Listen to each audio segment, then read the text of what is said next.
Good morning again. Friends, over the last few Sundays, we've meditated on conflict and love and surrender. This Sunday, I invite you to think with me about survival and what's truly at stake when it comes to being a friend. Hear these words from the Gospel according to John. You can follow along in your bulletin.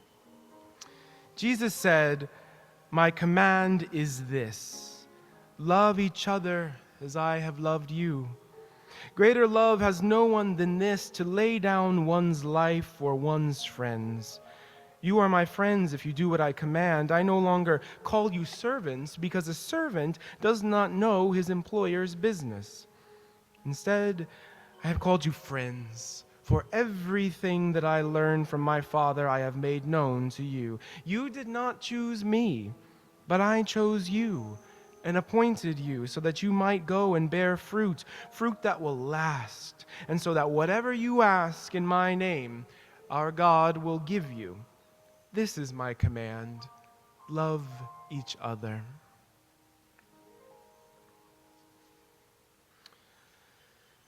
Survival of the fittest. Far from being a phrase you might hear only in a biology class, survival of the fittest is an idea that has shaped the course of human history as we know it. While grounded in a certain theory of how evolution has progressed, this phrase became, in the 19th century, a worldview unto itself. It contributed to theories of eugenics, giving racist regimes a scientific justification for promoting the idea that there was a superior race. It shaped ideas of how society should be arranged, normalizing poverty as a result of defective people rather than defective systems. And it is an idea that is primarily associated with the biologist Charles Darwin. However, he wasn't the one to come up with this phrase, in fact. Though Darwin incorporated the idea into later editions of his magnum opus, The Origin of Species, it was actually someone else who first suggested the phrase to Darwin. Herbert Spencer was his name, and he was one of the 19th century's most ardent libertarians, stalwart capitalists, and unrelenting racists. He believed that colonialism and empire were necessary and indeed laudable forms of civilization. They were processes, according to Herbert, that enabled superior human societies to cleanse the earth of inferior ones. To his mind, the governing principle of biology and of society and of economics was raw competition. And as in any competition, there are winners and there are losers. That's what he meant when he put those four words together: survival of the fittest. More than explaining how the world did work, this phrase gave justification for how a certain group of people wanted the world to work. To this day, survival of the fittest is a worldview that doesn't so much explain as it does permits economic inequality, permits racism and sexism, permits war and violence, and the idea that the most important pronouns in any language are I, me, and my. My needs, my preferences, my beliefs, my desires. I have to look out for me. I have to protect my family. I have to secure my border. I have to make as much money as possible. I have to hoard resources. But as evolutionary biology has continued to advance, science is revealing that survival of the fittest is not just socially harmful. It is, in fact, when it comes to explaining evolution, actually wrong. Brian Hare and Vanessa Woods are researchers at Duke University, and they decided to take up a long-neglected question that led them to a whole new perspective on evolution. The question focused on one particular animal. Though they had been around for tens of thousands of years, having firmly nestled their way into human hearts for millennia, biologists hadn't ever really focused any significant research energy on a simple question. Where did dogs come from? How was it Brian Hare and Vanessa Woods decided to really study that some wolves became dogs? And how is it that while wolves are growing extinct, dogs, on the other hand, are one of the most successful species around the world? The answer, as it happens, was not fitness in some raw competitive sense. The answer, instead, was friendliness.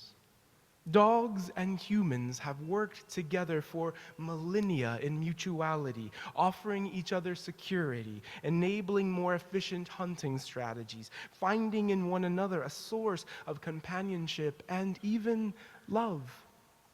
Cats, while a bit more of an emotional mystery, they too have friendliness, and they've used friendliness to their evolutionary advantage. For millennia, cats have thrived in human communities, helping to control pests, offering sources of companionship, acting as vessels for divinity even, according to some ancient cultures. Trees, amen to cats. Trees, as it happens, are friendly in their own way too. Far from competing for resources, the trees in forest, studies show, are in constant communication with one another, going so far as to share resources with neighboring plants that are fighting disease or mending broken limbs. From dogs to cats to trees to numerous other examples, rather than being a cutthroat dog-eat-dog frenzy of wild competition, nature itself, it would seem, is oriented around and propelled by cooperation, friendliness, and in countless cases, love. And so, when Jesus tells his followers to love each other, this isn't just some doe-eyed, Pollyanna, toxically positive commandment. Loving each other isn't just a spiritual maxim or a moral platitude. In fact, according to nature at least, loving each other is a strategy for survival. Being kind is a tactic for extending longevity. Making friends is a way of refreshing our spirits and a way to live into evolution's best known method for extending existence. Love, joy, peace, patience, kindness, mercy, gentleness. These are a few of what the Apostle Paul called in his letter to the Galatians, the fruits of the Spirit. Today, on the day we bless our pets, our animal friends who serve in one way or another as reminders that love can travel across distances even wider than race or gender or class. Today, we begin First Congo's season of creation. This is a time in the life of our church in which we examine our relationships with nature, a time in which we give ourselves over to the power of creativity, a time in which we recognize that we are creators and created both, living in a wide network of interrelated and interdependent realities. Evolutionary biology, cutting-edge science is showing that the fruits of the Spirit are not just good ideas.